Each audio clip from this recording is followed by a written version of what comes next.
ये कितने भी, मैं खुले उससे कह रहा हूँ, कितने 10 चाहे ड्रोन कैमरे यहाँ पे लिया है, मैं खुली उससे आवाज़ को अपनी कह रहा हूँ, ये मस्जिद थी, मस्जिद है और इंशाअल्लाह मस्जिद रहेगी क़यामत तक।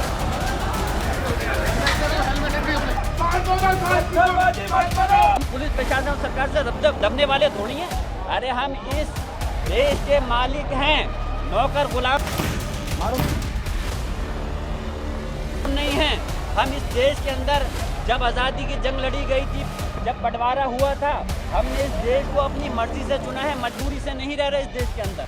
संभल में 24 नवंबर के दिन हुआ बवाल तो शांत हो गया, लेकिन सूबे की सियासत अब भी अशांत है और इसी अशांत सियासत के बीच अखिलेश यादव के एक सांसद की मुसीबत बढ़ गई है।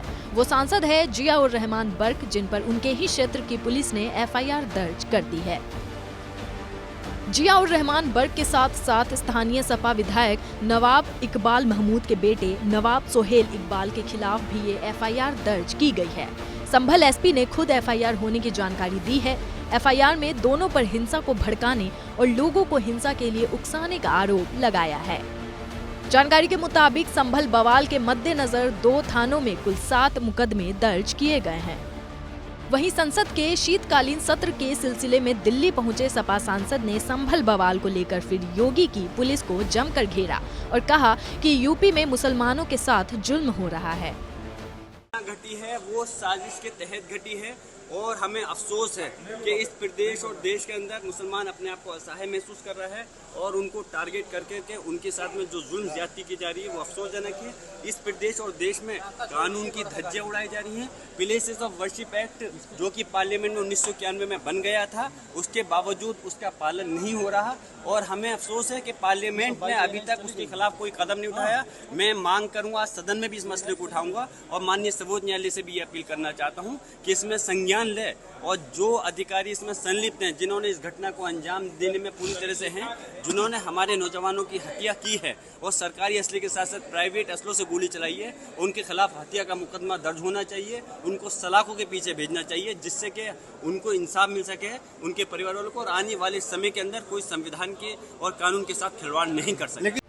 मस्जिद के सर्वे को लेकर जियाउर रहमान बर्क ने एक बार फिर सवाल उठाए। साथ ही साथ पुलिस को इल्जामों में लपेट लिया। बोले पुलिस वालों ने ही गाड़ियों को फूंका है, पुलिस वाले प्राइवेट हथियार लेकर आए थे, संभल दंगा उन्हीं की साजिश का नतीजा है। मैं पूछना चाह रहा हूँ, कानून के अनुसार अगर काम हो रहा था तो मुझे बताएं कि जब एक सर्वे और विद इन सेम डे जिस दिन ऑर्डर हुआ उसी दिन सर्वे करने के लिए इतनी जल्दी क्या थी? क्या कोर्ट का ऐसा आदेश था कि सेम डे आप विद इन 1 आवर के अंदर आपको सर्वे करना है? इतनी इमरजेंसी क्या थी कि आप विद इन 1 वीक भी सर्वे कर सकते थे, 2-3 डेज कर सकते थे। लेकिन एक सर्वे कंप्लीट होने के बाद डीएम, एसपी और सब कमिश्नर जो कि सर्वे कमिश्नर थे, उन्होंने कहा हमारा सर्वे कंप्लीट हो गया। हमने पूछा कुछ करना हो तो अभी फाइनल कर लो, बोले नहीं कंप्लीट हो चुका, हम सिर्फ रिपोर्ट जमा करेंगे। दूसरा सर्वे करने की आवश्यकता क्या थी? दूसरा सर्वे अगर वो करना चाहते थे तो कोर्ट का आदेश लेते, उसके बाद सर्वे करते। अगर अपनी तानाशाही पे वो लोग अड़े हुए थे फिर भी सर्वे करना था तो एक समन्वय समिति बनाते, लोगों को आपस में मिलकर के उसके बाद कॉन्फिडेंस में लेके करना चाहिए था। एक मॉब की शक्ल में जय श्री राम के नारे लगा करके आप सर्वे करने जा रहे हो, लोगों के अंदर क्या मैसेज देना चाहते हैं? साजिश पुलिस प्रशासनिक अधिकारियों की साजिश थी। उन्होंने प्राइवेट असले लेकर के आए थे, उन्होंने खुद अपने हाथ से गाड़ियों में आग लगाई है और खुद प्राइवेट असलों से फायरिंग कर करके। और मैं चाहता हूं कि इसकी न्यायिक जांच होनी चाहिए उन अधिकारियों के खिलाफ जो इसके अंदर दोषी हैं। 3 हत्या का मुकदमा दर्ज और जेल की सलाखों के बीच में जाना चाहिए। बता दें कि ठीक ऐसे ही आरोप वो भी लगा रहे हैं जिन्होंने इस हिंसा में अपनों को खोया है। ऐसे में हैरानगी तो इस बात की है कि पुलिस पर ही फायरिंग के आरोप लग रहे हैं, लेकिन एफआईआर वाला एक्शन सपा सांसद के ही खिलाफ क्यों हुआ? क्यों अब तक किसी पुलिस वाले के खिलाफ जिनके नाम पीड़ित परिजन ले रहे हैं उन पर कोई बड़ी कार्रवाई नहीं हुई?